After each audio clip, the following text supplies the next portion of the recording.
Howdy y'all, this is Jared with Fluty Homestead, and I told you in a previous video I had a surprise I was going to show you, so I thought today'd be a good day to come in the shop here and show you what I got and tell you a little bit about it.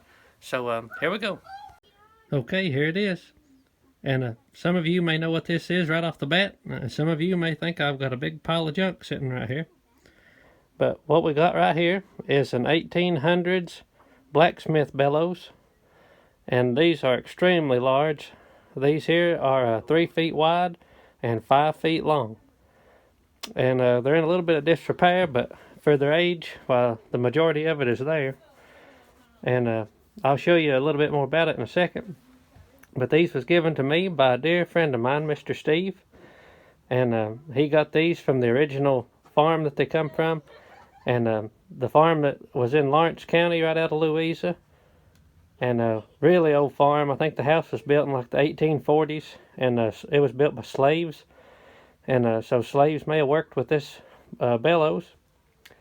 And from what I found online, in the 1890s, you could buy this set new from Sears for $6. So I'm sure you couldn't buy one for $6 now.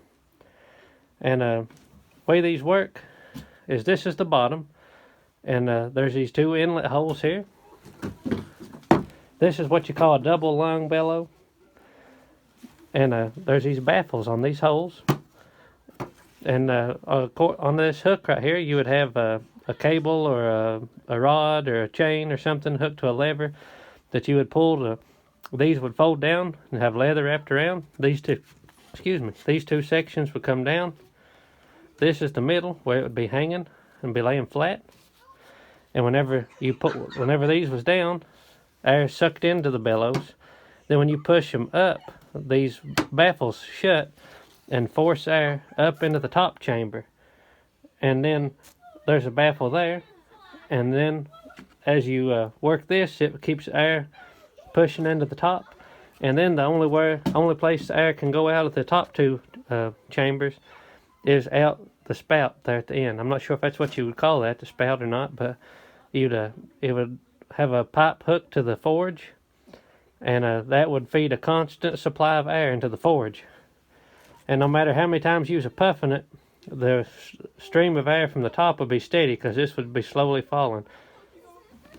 So I was really excited to get a hold of these, and look forward to working on them. I am going to replace the leather on it and get them back in the working order.